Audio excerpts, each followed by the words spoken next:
Hi everyone, this is Dr. Chhoda with Ignition Time and welcome to my channel. Thank you so much for being a viewer. Thank you so much for being a subscriber. So I have a question for you. Do you believe President Biden is getting support from Republicans for his $1.9 trillion stimulus package? Well, the answer is it depends where you look. You see, folks, politics is all about ideologies and realities. On this side, we have ideologies which govern senators, and which govern congressmen and congresswomen. On this side, we have realities, and realities govern the work that mayors do, govern the work that governors do. Because mayors and governors are tasked, their job is to deal with the ground realities. Their job is to deal with the ground realities of what's going on with their constituents. Do their constituents have jobs? Are businesses able to stay open?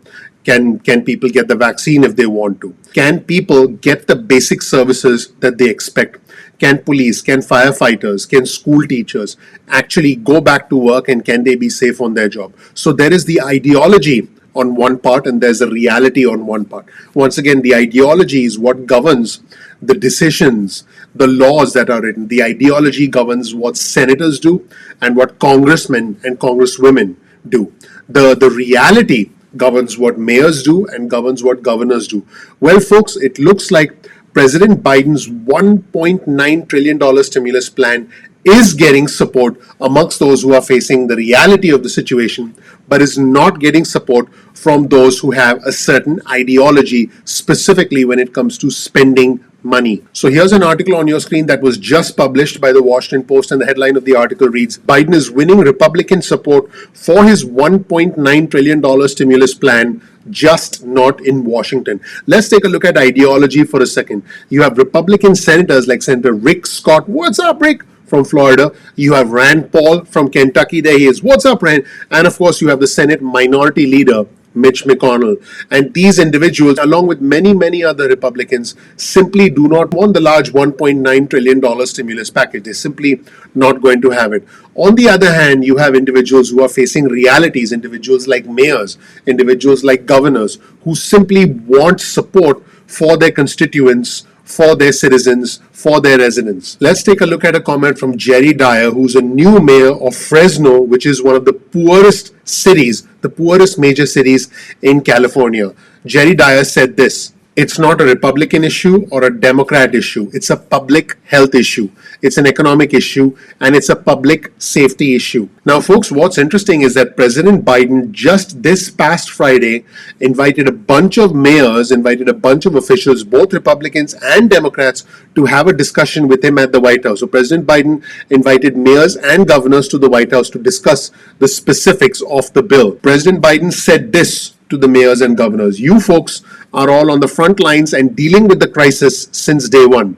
That is what the president told all of these mayors and governors. There were Republican governors from Maryland and Arkansas, as well as Republican mayors in this meeting that was conducted this past Friday. This is a good thing. We should have the president talking to mayors and governors. And it's a good thing that this is happening and that President Biden invited them to the White House to speak with him this past Friday. One of the individuals who was in attendance with the president was the Miami mayor, Francis Suarez. He's a Republican. So Mayor Suarez said that he had spoken more with President Biden and Vice President Kamala Harris, more with this administration in their first few weeks than he had spoken to the prior administration during their entire 4 years in office. Folks, pretty incredible comment from a Republican. Let's shift gears and hear from the Oklahoma City Mayor, David Holt, who's also a Republican. Here's what the mayor said: I don't know of any city that has not been impacted, that has not been affected negatively. Some may be worse off than others, but we have all had to make cuts. Now, folks, speaking of making cuts, it's very clear that the Republicans do not support state and local aid.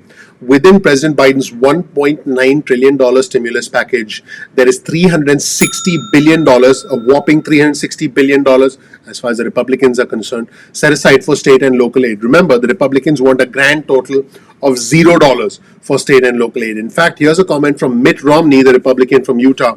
That kind of number makes no sense at all. He's referring to the $350 billion. And he's not in support of it, and many other Republicans feel the same way. According to the Oklahoma City Mayor David Holt, who I mentioned earlier, revenues are down. And he said to compensate the city has had to leave jobs unfilled and cut funding for parks and recreation, even as the overall needs of citizens have increased. Holt said this: "We don't do much fluff here. So whatever we've had to cut, residents have experienced it." Now, here's the interesting thing, folks. Businesses and companies have been able to get assistance via the Paycheck Protection Program, via the EIDL loans, but cities and states have not received that kind of assistance, which, by the way, is a major push from the Democrats. And so let me quote what David Holt said. He said, in a sense, we are the only employer. And by the way, when he says we are the only employer, he's referring to the city of Oklahoma because he's the mayor. So he says, in a sense, we're the only employer that has not been able to make an application to anyone to save our jobs and save our services. So keep in mind that the city government is an employer for the city. And if the government doesn't have money, then, the employer cuts jobs. And so David Holt said support for cities and states is way overdue. Now, folks, here's something very interesting. The money that was passed as a result of the CARES Act, which, by the way, did include money for state and local governments, had certain restrictions. The CARES Act had certain restrictions. The restrictions were the money had to be spent directly on items related to COVID. And so there were, on top of that, there were logistical hurdles to getting it out the door. Now, almost a year has gone by since that massive stimulus package was passed, and some of the money remains unspent, mainly because the states were not able to allocate it specifically towards COVID-related expenses. Now, a lot of Republican senators are saying, hey, there's money unspent, so why do we need to put in more money? Now, what's interesting is the new funding plan from President Biden, the $350 billion plan, does not have the same restrictions. I'm going to repeat that. That's important. It does not have the same restrictions. In other words, it gives mayors and governors a little bit more, or maybe I should say a lot more flexibility on how to spend the money. Another mayor who is in support of President Biden's $350 billion aid for state and local funding as part of the American Rescue Plan is Betsy Price, the Republican mayor of Fort Worth in Texas. Betsy Price calls Fort Worth a fiscally conservative city, but the even fiscally conservative cities need aid at a time like this. And Betsy Price joined over 400 mayors, Republicans and Democrats, to write a letter to Congress, and this I will show you this letter on your screen right now. This is the U.S. Conference of Mayors letter that quickly calls on Congress to pass the massive $1.9 trillion stimulus package. Betsy Price said she spoke with both of Texas's senators, both Republicans, John Cornyn and Ted Cruz, and made the same case. So you have mayors, again, who are essentially governed by reality. Like I mentioned, the reality is what impacts mayors, speaking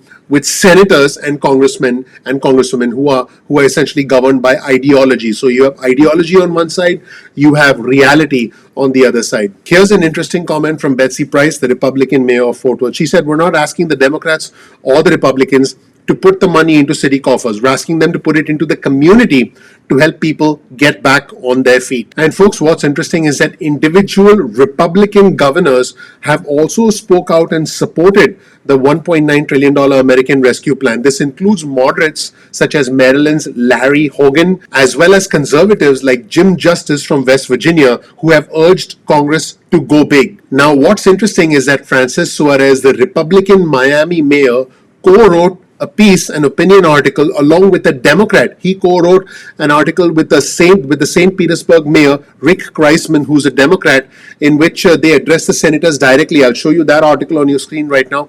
By the way, we'll provide you with a link to all of these articles in the description section below, so you can check them out.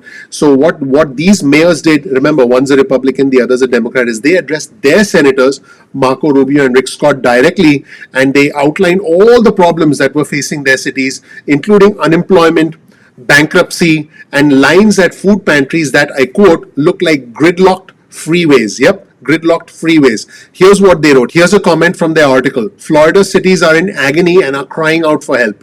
This is not sustainable." And here's a comment from the Miami mayor. He said, "Under normal circumstances, this kind of government spending would be completely unacceptable. But this is a crisis." So that's where things stand, everybody.